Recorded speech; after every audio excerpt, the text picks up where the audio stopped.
All right, everyone, we are supposedly live. We'll have to make sure that's actually the case before we get into the sum and substance of this totally serious video.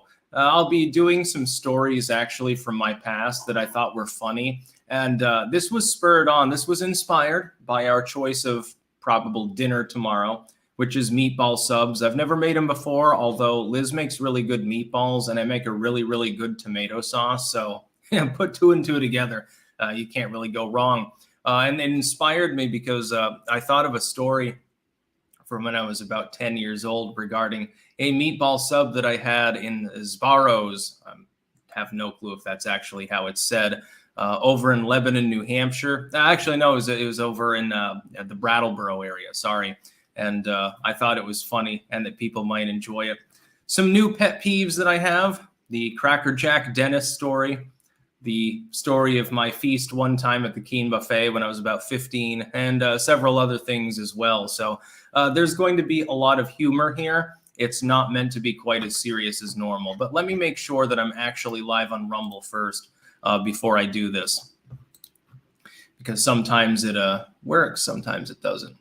Yes, it's working. Excellent. And we will get to super chats. Don't worry. Maybe a little bit of political banter. I've decided to do a few more live chats, and also I edited, well, not edited, but wrote 2 sections in a new work today, as well as releasing another one this morning. So I'm back in full swing, baby. Pretty soon I'll be upping the number of videos too. You ain't see that. I told you the 2020s will be the decade of the clanker. Anyway, just a second here. Yeah, hit that like button, everyone. I hate it when people say stuff like that. If you like the stream, like it. If you don't like it, don't like it. The only thing that I point out to people is that if you do buy a copy of any of my works off of Amazon, it's worth 10 sales to me if you leave a rating. It's worth 20 or 30 sales if you leave even a couple sentences as a review.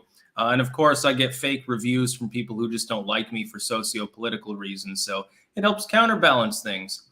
They are outnumbered. First super chat of the day.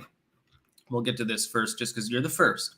Green Top LLC, doing cardio, and I see that Styx is streaming right as I start my 3 miles run. Great to numb the body and use my mind. Excellent. Yes. I wonder if you're doing that in a gym, like on a treadmill sort of thing, or if it's like, you know, you're jogging out in nature. These days, you can actually use your smartphone out in nature. Back when I was a kid, when I was a young whippersnapper, you didn't get no phone service for 10 miles. You'd certainly have to jog. You'd have to jog to the nearest town that had more than 10,000 people in it and hope that you get a connection. Anyway, I wanted to get right into this. I think people will enjoy this. I wanted to tell some stories, actually, mainly from my childhood, although some are a bit more recent. And they're just things that I find funny. And the first one is the Zbaro's meatball sub story. So one time we were visiting my grandma, my biological grandma, my dad's side, and she lived in Brattleboro, along with my uncle, actually. He lived next door to her. And me and my dad decided, well, we're hungry. We're going to go get lunch. And I think my mom and my uncle at the time were at Walmart or something. And of course, I don't give a shit about going shopping. She took advantage of the fact you're over on the New Hampshire side, across from Brattleboro. I can't remember the name of the town, and there's no sales tax, so you can go over there and go shopping. We used to commute to Lebanon, actually, when I was a kid as well.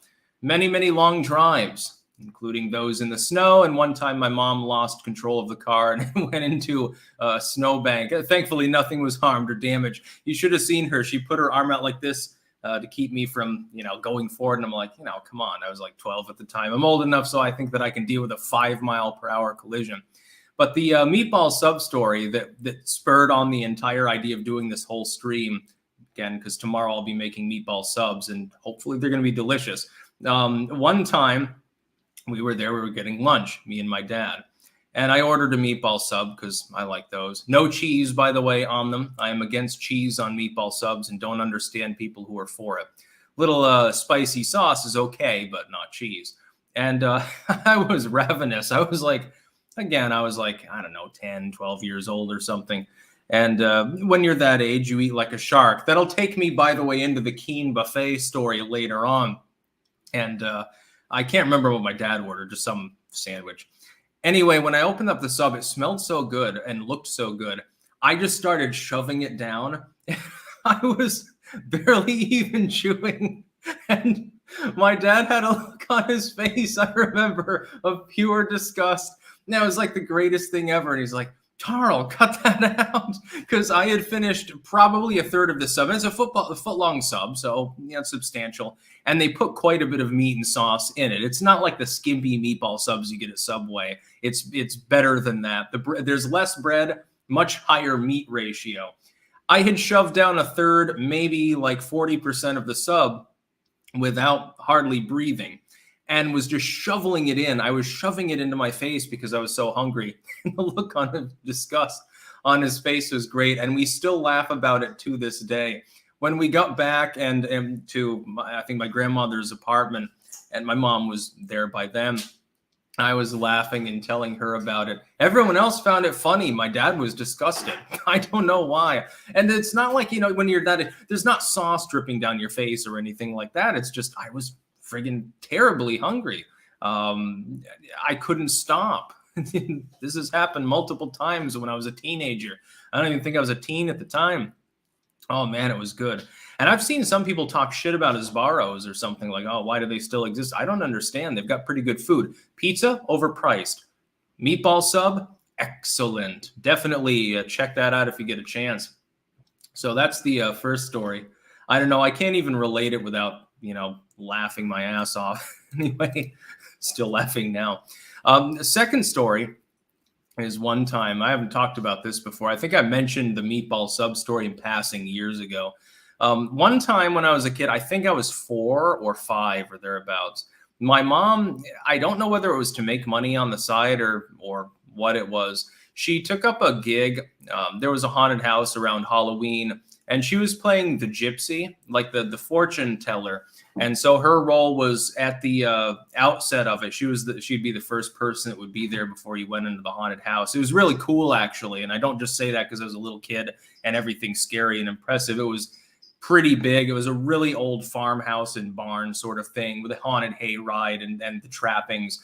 And it's New England style, so it's very good. It's kind of campy, but it's fun, little ghosts out in the fields and shit, which are just hung up in the trees. Anyway, she had this gig as the gypsy, and part of it, of course, she's telling people's fortunes when they come in a semi-serious manner. And I can remember she made several dozen fake eyeballs. She took ping pong balls and she drew little eyes on them of different colors with veins in them and everything. They look reasonably realistic from a distance, I suppose. She had them in like this big bowl, which was sort of a stand-in for a crystal ball. And so there were a bunch of fake eyeballs floating in it and other stuff as well, food dye or whatever, like blood. I can remember after it was over, after a week or two, because it runs right before Halloween, she brought all of them home. And all I can remember is that for most of my childhood, I think I had to have been in high school by the time that the last fake eyeball disappeared, because the cats liked them. They liked them as toys. You'd throw them across the floor, the cat would chase it and stuff. I always found that hilarious because it's a fake eyeball, essentially. And it was a very, very, very long time before they were used up.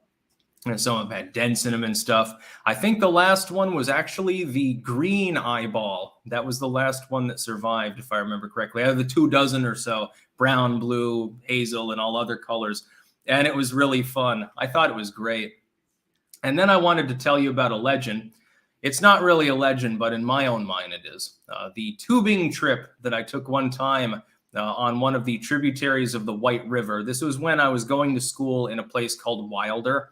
I was at a special ed school, not for problems with academics, but certain behavioral distempers, so to speak. I may or may not still have them, so watch out. We were going on a tubing trip. It was, an outing. I think it was May or something like that. And so they had inner tubes. And the idea is you float down the river. Now, the initial idea was it would be about a half an hour. So we'd get on the river, float for a while. It'd be fun. You can splash around in the water or whatever. And then you get out, you get on the bus, and you go back to the school. For some reason, the teachers on call that day decided, hey, screw the original plan of a half an hour. We're just going to go down river for a couple of hours. Now, I thought it was going to be 30 minutes, maybe 40. I didn't put on any sunblock. And of course, that part of the river, it's nice and calm. It's, it's like a foot deep or something. You just sort of sit there and, sip lemonade and you can just go down river.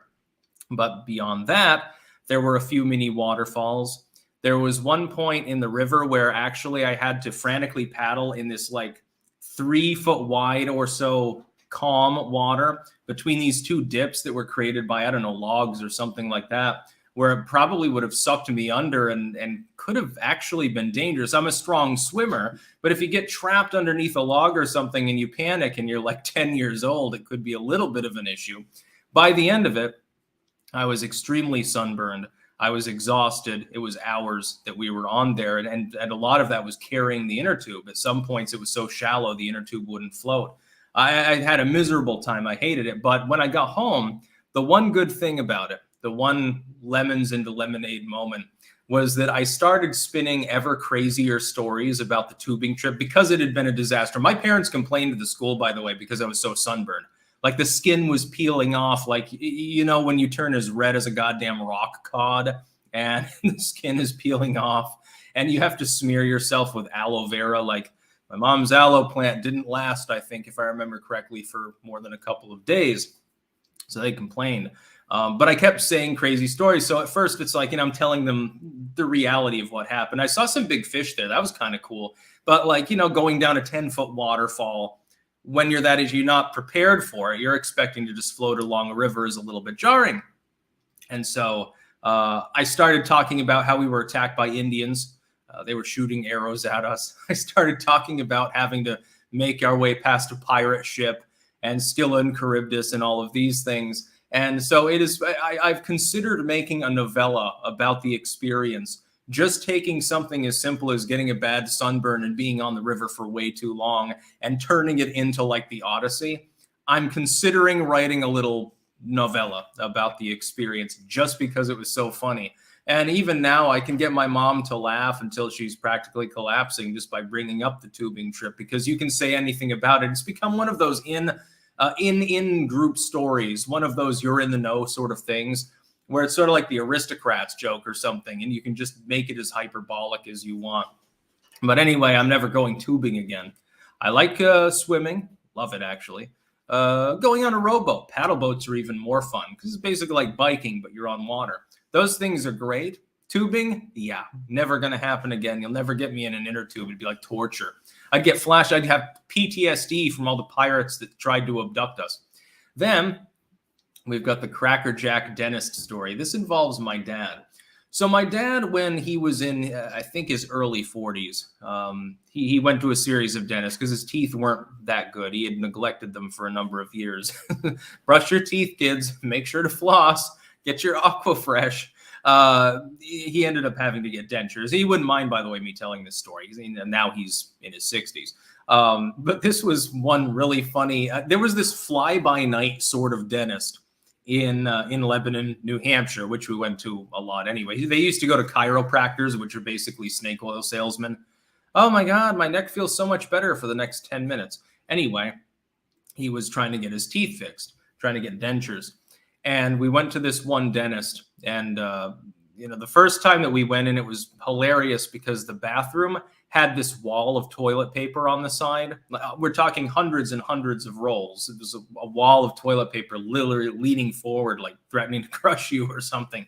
I thought that was a little bit weird, but we're waiting there, and Dad comes out, and I recall he said, "I'm not going back to that Cracker Jack."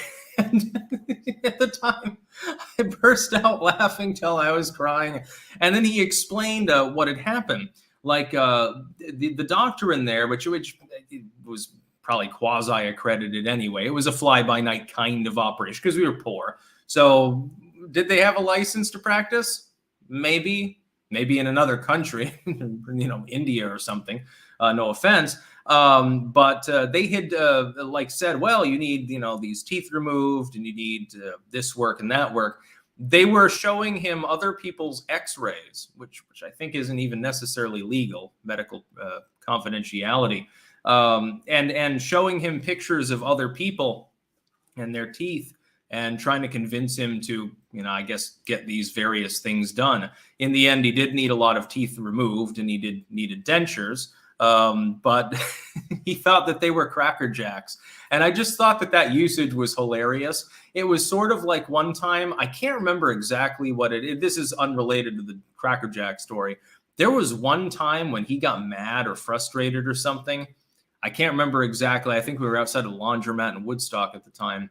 Maybe the cost of the laundromat increased. Oh my God, 50 cents a load? Shit. But he just...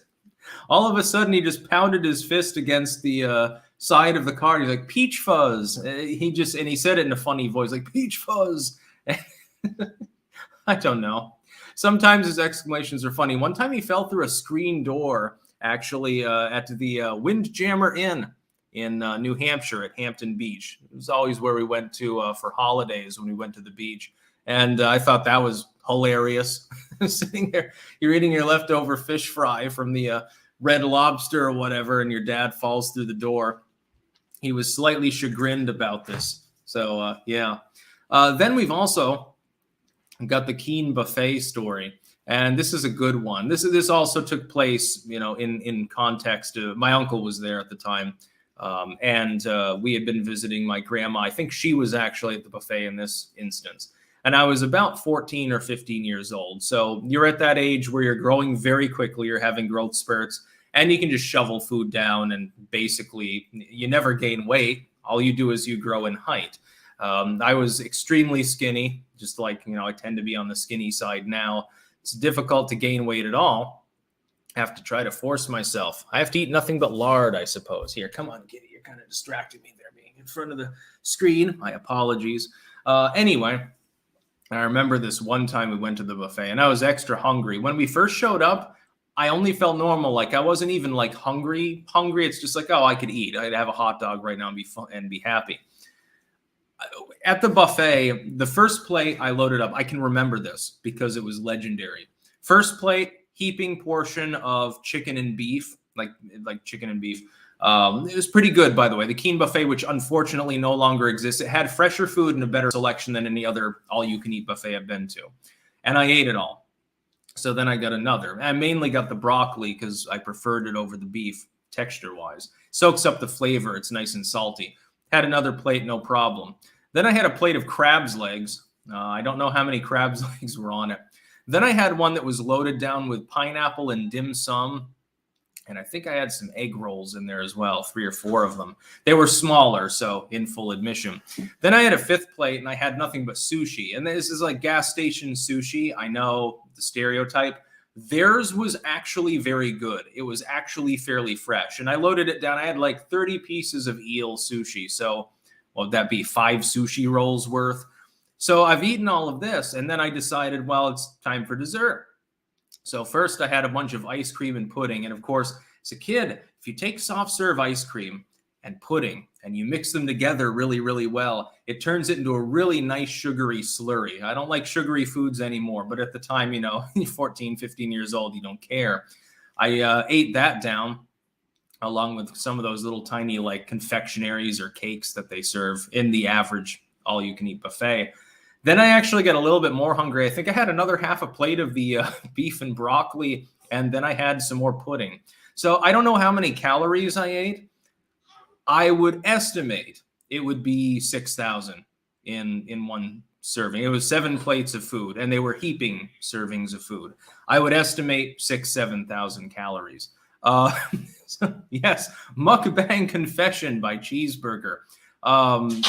It was legend. I don't even know exactly where I put it all. Thinking back on it, a human stomach shouldn't be able to expand enough to actually hold that much food. And it wasn't that we were there very long.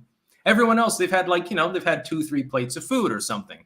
My mom, she'd get a plate, have her little sampling, and then get a dessert. My dad, he'd eat crab's legs. At one point, they had frog's legs there, which I don't know that I'd trust a buffet for that particular entree. And he'd eat spring rolls. He liked those, crab legs. He'd have some dim sum as well, which, by the way, is goddamn delicious if made properly. He'd eat some of the beef and broccoli and stuff, but he was more in it for the meat. They actually had steak, and it was reasonably good, so he'd usually eat that too. And my uncle, he's sort of like my dad in that sense. Can't remember what my grandma ate. Of course, she was diabetic, so she couldn't eat everything and couldn't eat as much. I'm sitting there plowing through 2-to-1 on anyone there. I'm smaller than, most of the people at the table, and I didn't gain any weight. And I don't actually know exactly how it happened. I wasn't even, I think, having a growth spurt at the moment. My main growth spurt was when I was like 11 or 12. So I don't know. I shoveled down, several Australian MREs worth of calories, actually, and no problem. We got Magister Templi. Bodybuilders inflate themselves with sugar and outer insulin. So it's like implants, and they synergize it with other outer hormones. Food is a stimulant factor as well. Well, if food was a stimulant factor, then that day I might as well have snorted cocaine. Anyway, on to the next story. That's one of my favorites, though, because it is a fond memory, because the Keen Buffet really was pretty cool. They had these 6 really long double-sided buffet tables. Most places they have 3 or 4. This place had 6, and then it had another double-length one on the side just for the desserts and the ice cream and stuff. It's pretty good. And their tea was actually well brewed, too. Mostly it's like dishwater in a buffet. Anyway, I wanted to talk about the garden steak story as well. This is something that some of you may actually recall, which is that a few years ago, when I was in Rutland, I think it was 2018, when I was doing the garden, I was setting up some metal stakes out in the garden. And the idea was to take a wooden box frame, put it over several of these stakes, and fill it with dirt and layers, and then use it for target practice. The idea was it would absorb the bullet. At the time, I was shooting a .22, so it doesn't take really that much to absorb the bullet, because I didn't want to shoot anyone. I just wanted to do some plinking and, better learn how to use the gun. And I was driving the last stake in, and usually what I would do is I would jump up and then I would bring my heels down onto the fins of the stake. This is the easiest way to drive it in without using a sledgehammer. I probably should have just used the sledgehammer that was in the garage, by the way. And this was back when I had my old boots, which you may have seen in a couple garden videos, because occasionally you see my feet. And I positioned it wrong. The stake spun slightly to the right while I was bringing my foot down. So instead of my heel coming down, it was right above the heel, right in the middle, like right in the meat between the heel and the ball of the foot. That's where it landed. The problem is that side of the boot bulged out just enough, so it didn't land on the rubber. It landed on the side of the actual boot. That is where the fin of the stake tore through and slashed my foot open, and it was bleeding freely to the point where the bottom of the boot was entirely red by the time I limped into the house. Now, when this first happened, and keep in mind, I'm playing around with compost and stuff. This was right next to the compost pile, so it's a dirty wound. So I figured, oh shit, I better go clean this really well. At first, I didn't feel anything, with the exception of a little bit of pressure. And then I said, oh shit, because I looked down and saw where the fin was, and I figured this is going to be bad. By the time that I got to the deck, which is only about 20 steps away, it was bleeding enough so I had to rip the boot off, and my sock was absolutely soaked with blood. It was gushing out, like with each heartbeat, it was squirting. I severed a minor artery or vein or something, I'm sure. I got into the bathroom, trailing squirts of blood the entire way, and I washed it off, which was painful as fuck. I said, shit, I don't want to go to the hospital because I hate hospitals. And also, I don't want to have to pay money because I got no fucking health insurance. Thanks, Obama. So what do I do here? And I figured, well, I'll just wrap it. I'll wrap tape around it with cotton, and it'll fill with blood, and eventually it'll staunch off. I sterilized it with whiskey, actually, at the time, which I was drinking profusely at the moment for the pain. And then my foot turned purple and started swelling. And I said, well, that's not good. If it doesn't stop within a few days, I'm going to have to go to the hospital begrudgingly. Thankfully, on the very day that I would have otherwise gone, the bleeding had stopped and the swelling was beginning to go down. But I still have a scar actually on my right foot in the meat of the foot itself where that happened. Yeah. It was a less fun time than the Keen Buffet or the meatball sub incident. Also, This isn't a story. I just wanted to tell people about a couple more pet peeves that I've developed. I made a video some time ago in which I listed some of my worst pet peeves, like being talked to when you're using the bathroom. That's a big one. In fact, I think it's still number one. But there are two new pet peeves that I have that I really wanted to mention to people. Please don't do this to people. Number one, when you're walking behind someone, like on a sidewalk, and you're walking about 99% as quickly as about 102% as quickly as they are. So you're very slowly getting closer to them. And it's a narrow sidewalk. If it's wide, it doesn't really matter. You can just pass by them. What sucks is that you either have to slow yourself down a little bit, which is unnatural. It feels weird to walk that way. Or you have to artificially speed up in order to compensate, or you can keep very, very slowly walking past them. It's really worse when it's me because I walk so quickly anyway. I've got very long legs. I'm 6'2", and I tend to walk at an extremely fast gait. I like to get where I'm going and then get home, essentially. I don't like to lollygag. I don't want to stop and smell the roses. I just want to walk past them. If somebody is walking almost as fast as me already, there's really no way without jogging that I can actually get past them faster without looking like a total goddamn asshole. Feels even weirder, though, if you don't, or if you drop back, or if you and pace them, or if you go at your normal rate and you're very slowly getting closer, you feel like a creepazoid. You feel like people are going to get creeped out by you. The second pet peeve is one that really in the United States, it's less common. And I don't know what it is here in the Netherlands, but it seems to be more of a common feature here. I guess it's more laid back, and maybe that's it. And that's when the person in front of you in the grocery line, their groceries are being scanned and they're being put in front of them. Instead of bagging them, they've got their bag open already. Instead of putting them in their backpack or their handbag or whatever, they just sit there talking or doing something on their phone or doing something else, scribbling down notes, and they're not putting their groceries away. Because then they pay, and then you have to wait the extra 30 seconds, maybe even a couple of minutes, while they very slowly and laboriously put away the things that they've bought. And I'm one of those people, again, I just want to get out of there because I don't like being in society more than I have to. And the second that I'm there, I'm shoveling them into the bag. And I've got a methodology here. Some people say, well, you have to sort those groceries. No, you don't. Sort them on the conveyor belt before you even get there. Preferably there's a person there, so you've got a minute. Take the soft things, etc., that you want on top and just put them on the back. Load them last. That's all you have to do. Simple life hacks from Styx, and Hammer, which will help me as people don't take several minutes to put their things away. Anyway, we'll get to some super chats here. I think there's quite a few of them. Adherent of Lady Columbia, have you found this year a bit less hectic with Biden's predictable nature? I have been so into politics for 6 years, it's oddly refreshing to disengage because of the morbid predictability. I find it more hectic because everything is going to hell. But yeah, in a sense, he's very predictable. Too boring.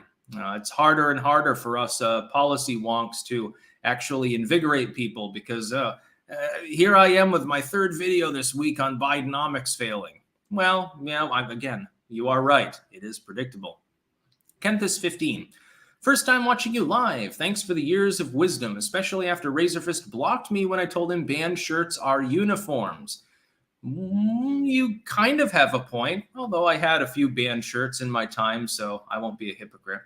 Candles Tall. How different was Old English from German? Totally different languages. Although you could probably make the pitch that Old English was more different, really archaic English, more different from modern English than it would have been from German. I don't know. I'd like to see an analysis of that, actually. IFID, Styx, Clank, has Nick Rekieta, the nose man, the grifter supreme, spoken to you about bringing you onto a show? Fan of you both. No, he hasn't, I believe, messaged me yet. He can on Twitter anytime. Plebe of Reason. Good morning, Styx. A pleasant surprise as I feed my Jersey dairy cows. Congrats on the baby, Clank. Thank you very much, and moo moo. I hope that you're only using them for milk. Not a banned account. How soon will the dollar plummet and riots start? It's already plummeted. That's for sure. And riots have already started. Only over Roe v. Wade, not over economic issues. Adherent of Lady Columbia, do you suspect that in the next 10 years there will be a break in this woke fever as you have predicted beforehand, or is it to be intergenerational? I think that the nature of pro-censorship, pro-authoritarian ideology changes over time. The current wave of wokeness will end, probably sooner than you expect. It'll just change form. It's the same as with the televangelists of the 90s and the 80s. It's the same with every moral panic. It's the same people doing the same basic thing. They just have different parameters within which they do them. Transylvania 90, restaurant owner. Tis no Styx, tis a remorseless eating machine. Yeah, it was a lot of calories, dude. And it was good. Most buffets suck ass. I know there was the Rutland all-you-can-eat buffet for a while. It was small. It wasn't very good. All of sushi was okay. It was tolerable, which is more than you can say for many buffets. There just wasn't a lot of selection. They went out of business, 10 years ago?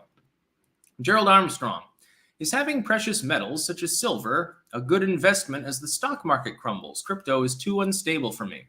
I hold silver, quite a bit of silver. I'd like to get a lot more. And it's cool, you can look at it, you can kill werewolves. And Elon Musk, Father Styx, thank you for inspiring my latest purchase. I think he was inspired more by Twitter's staff failing over and over. He figured, well, I can get pennies on the dollar in this sale. That'd be great. HF, take my money, you mad lad. Have a good day, Styx, and you too.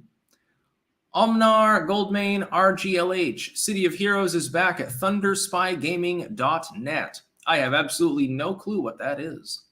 JL, for the cat's pleasure. Yeah. Unfortunately, there's another story. The local store, the local Yumbo that I go to, they no longer have the proper kitty mushy food, actually. They have several more selections in sauce than they used to. They've expanded, but they took out the one they'll actually eat, the one with the lamb and turkey. And now I have to get it online. Fatty Lutus, how much do you think the SCOTUS decision for Roe v. Wade will affect the red wave in the House 2022? For example, pre-Roe change, 45-seat change, now 30-seat change. I don't think that it'll have much of an impact. The economy is going to be more of a consideration. And in all honesty, there are as many people in the country that want more limits on abortion as there are that want it to remain the same. Technically more. More people either want to ban it outright or want more limits on it than want it to be at the blue state level that it's been at for some time. This is an issue on which the Democrats have lost. I am in the minority by thinking that the current laws that existed were fine. Rob S., can you give any more info on your Stolas encounter? I've already given all the info that I can. I saw Stolas on my wall as a kid, and it has inspired me towards greatness. There's really nothing more that can be said about it. I think I've got an entire video actually on that in the occult playlist. I think I've got an entire video just covering that.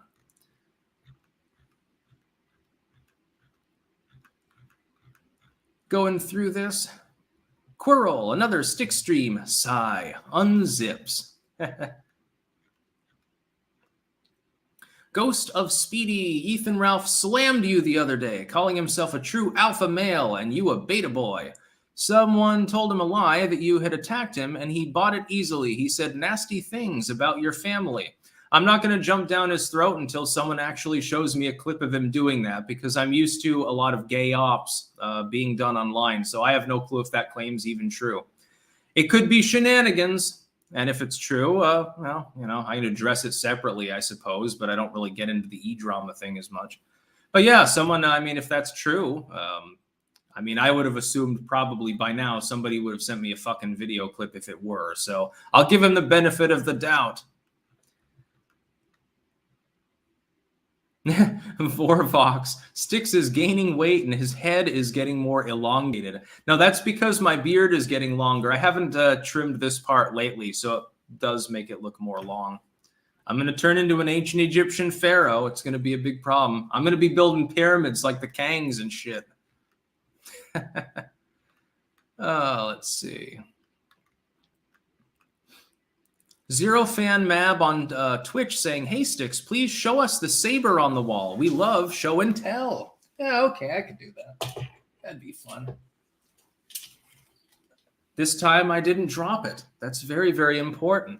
And it's nice and sharp. Although there is a problem here. The string on here that's supposed to wrap around. It started degrading, unfortunately, so it's come mostly unwound, and the wood on the handle is a little bit split. It does need some work, but the blade's perfectly fine because I did that myself.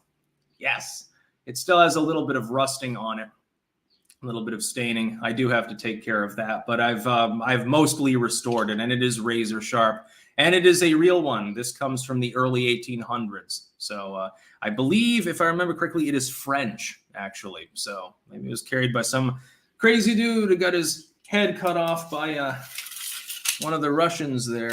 Napoleon was invading. The stranger is entirely possible. It had been de-sharpened when I got it. When you're shipping swords, generally, there seems to be an attempt to do that. I don't know if it's for legal reasons.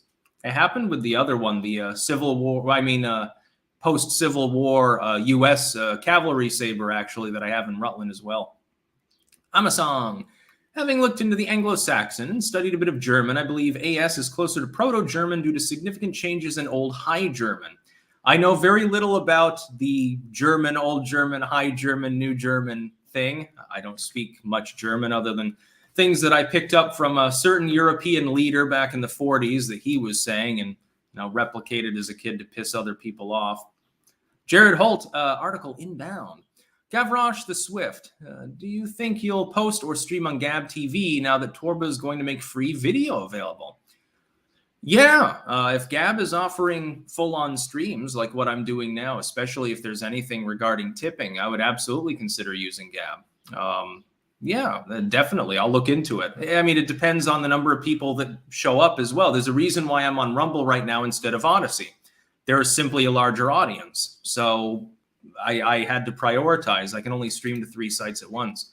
By the way, there are over 300 people watching on Rumble. We're at 5 Biden loser units cross-platform right now. Excellent. 5 times more popular than Joe Biden. Dahuman Centipede just finished a session of the Super Nintendo classic Super Metroid. You think you ever play any of the Metroid games? I believe I did briefly, way back. Think you'd like them because they have a sci-fi horror vibe to them. If I recall, you had a Super Nintendo, right? Yes, I don't know that we had it personally, but I do recall playing it a couple of times at like a friend's house or something. I was always with Super Nintendo. One of my favorite games was Star Fox. The old one, pre-Star Fox 64. Johnny Cash, I appreciate your work. Can you remind me of policies that Trump enacted that are effective? Well, attempting to solve the border crisis via the building of a wall, etc. Even Joe Biden ended up implementing parts of what hadn't been already paid for very quietly so as not to spook the progressives. He did that last year, including surveillance systems on the wall, seismic monitors mainly. It was effective if you had proper border control and attempted to actually apprehend people. It'd be working much better. Tax reform. That tax reform affected me personally, saved me many thousands of dollars over the last few years. Unfortunately, Biden is letting the Trump tax cuts lapse, which will cause even more economic havoc. There were no new wars under Donald Trump. The trade war against China was partially effective. Biden immediately abandoned it because he's in the pockets of China, but it did work for several years. So yes, Trump's policies, generally speaking, were very effective. It's just that a lot of those policies have not been continued because more racism. Bring the smoke. Speaking of the grifter, I would like a shout out for barbecue cooking content. All spoon clanking is welcome. Thanks, Styx. Yeah, so a shout out for Bring the Smoke. And definitely, barbecue is good. Barbecue ribs, man. Rocks Cyclin Hammer 999. Parrots will reign supreme over your feline friends, no matter what you and Rel 21,000 say. Squawk, squawk. It's like the toolbox meme. The memes are multiplying with regards to this content. Ryan McDonald, USA. Are Thomas Massey Jr. and Anomaly still incorrect? I remember you saying the omnibus bill didn't affect inflation at the time of your Anomaly debate. Yeah, the very small bump in inflation as a result of that is not what we've been seeing, and that was the point. The bump from that had already happened months before that point that we debated. It was about a point of additional inflation for a short period. I still oppose the bill. I didn't believe that Trump should be doing the American Rescue Plan thing. What has happened is that since then, Biden has spent many times more in a worse economic environment with continuing lockdown pressure. And that's really why we're seeing what we're seeing today. You're going to see a lot more come late summer, early autumn, when the fertilizer crisis begins to hit the price of certain agricultural goods. You'll probably see it on arugula and the spring crops first. Then you'll see it on grains. And finally, because that's fed to meat, you'll see it in cows and chickens and so forth. Let's see. The Grizzly. How bad do you think the midterms will go if we have a full-on breadlines by midterms? Would it be a 40-state sweep? It'll never be a total sweep, but it'll get worse, concordant mainly with the economy and other considerations. You know, new wave of COVID, which I don't give a shit, but the government will pretend to do so in order to enact more authoritarian policies, aka masturbation. And other things, but mainly it will be the economy. It'll be more than half of the damage done to the Democrats, regardless of anything else happening, unless the U.S. is literally in an out-and-out war. Right now, we're not at war. We're just warmongering at the moment. Stephen 13. It seems that the Amazon union leader got co-opted by the DNC hanging out with Biden, AOC, and Bernie. That's no surprise here. Ghost Politics. Hello, Ghost. Hello, Styx. I just want you and everyone here to know that that I now love anime. I was wondering if you have any good anime recommendations. I don't know that that's actually Ghost Politics. Not really.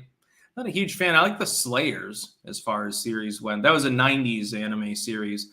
I haven't watched that much anime, to tell the truth. The Slayers, I'd guess, would be on top. Watch Pokemon. The Grizzly. Also, do you think the spaceman should fact-check the left with Twitter? I'd love to see them scream about that once their own tactics are used against themselves. I oppose fact-checking because it's usually not factual, but if you were going to implement it in such a way, at the least it would be humorous. Fire down below. Hey, Styx, have you ever thought about doing a Rumble live stream exclusive to talk about naughty things you're not allowed to say on YouTube? Well, the funny thing is that I don't have really that many views that would be not allowed on YouTube anyway. You have to mince certain words. Other than that, as far as my opinions, I wear them on my sleeve. Everyone knows what I stand for. Some people call it cringe or fence sitting because I don't sit there and ramble all day about some ethno-nationalistic issue or join the Communist Party. I tell these people to fuck themselves normally. Like Guru, I like stinky poop, but Styx, help. Ever see Barfly? I don't know what that is. Is that a movie? Maybe. The Human Centipede. Wow, OG Star Fox? I know you liked and played 64, but didn't know it was the same for the OG game. Isn't it a tough game like Super Star Wars, though? It is tougher than Star Fox 64, especially if you're going through and you're trying to hit the bonus rounds and stuff. It's nigh on goddamn impossible, but it is doable. At least when I had the reflexes of a 10-year-old, I was able to do it. I played many happy hours doing that. Amasong, my first anime experience was Christian-related. Superbook and The Flying House from the 80s. I've never heard of those ones. By the way, we're now at Super Manga levels, based on tear gas and things of that nature. And Donald Trump optioning the concept of using Patriot missiles to attack cartel sites in Mexico, according to the former defense secretary, at least. I figured that we would give a brief news update on that because I thought it was hilarious. Did do a video this morning on that. So we are no longer MAGA. We are Super MAGA or Mega MAGA, as you may term it. Barfly is a film, yes, and a tough one to watch. I liked it, but never met anyone else who did. Most folks haven't the stomach for ugly scenarios it sets forth. Well, I liked Man Bites Dog and Cannibal Holocaust and some of these others, so I can't imagine it would turn my stomach. About the only horror scene that I ever kind of got to me was the needle pit from the second Saw movie, and that's just because I hate needles. Most of them, by the way, were fiber optic. They weren't actual needles, but...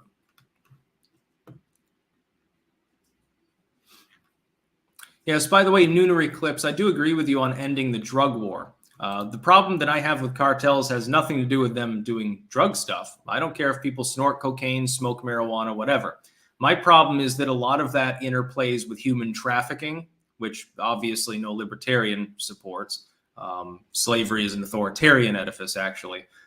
Human trafficking, assassinations, including of children in some cases, unfortunately, and the violation of basic sovereignty at the southern U.S. border.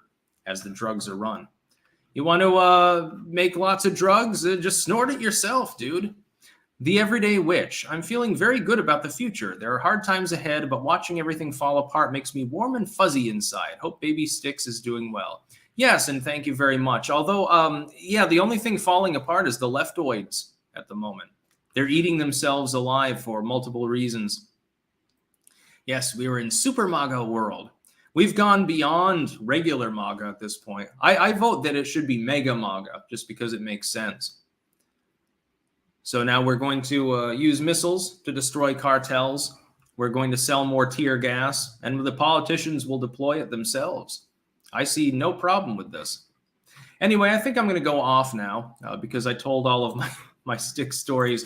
I just wanted to do that. Literally, I was just inspired by the thought of having meatball subs tomorrow, and then I thought about that one meatball sub that I ate back 20 years ago or something, and then I thought, hey, that'd be a great idea for a live stream. People might be interested in that, and I guess that people have been.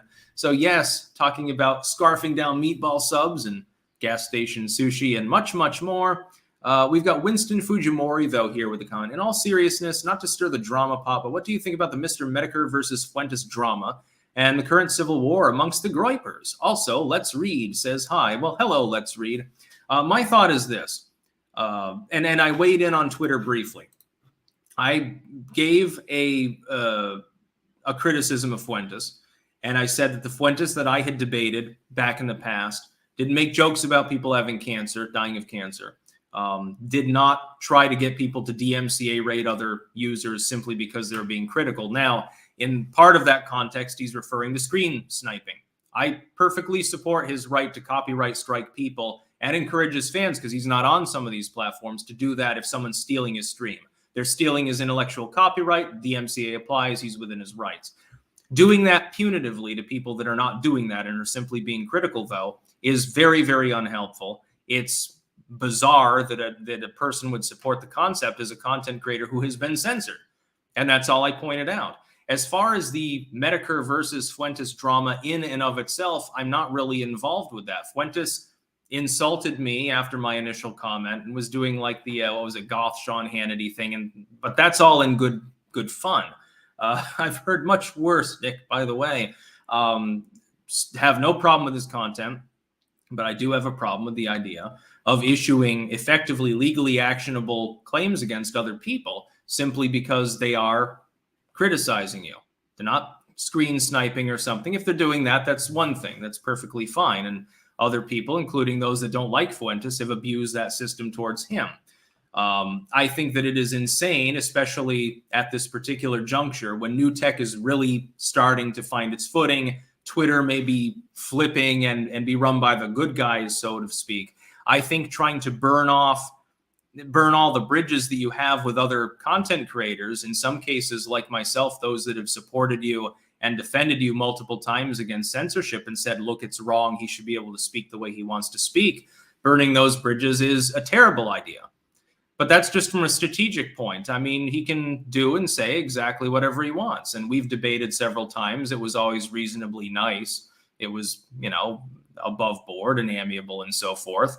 I was just pointing out that it wasn't the Nick Fuentes that I saw wasn't the same one that I debated. That's all I pointed out. And I mean, I got shit for that from some of the Groypers too. It was not exactly unpredictable. So, but I'm not going to mince words and silence myself in my opinions about a situation just because someone else has an audience.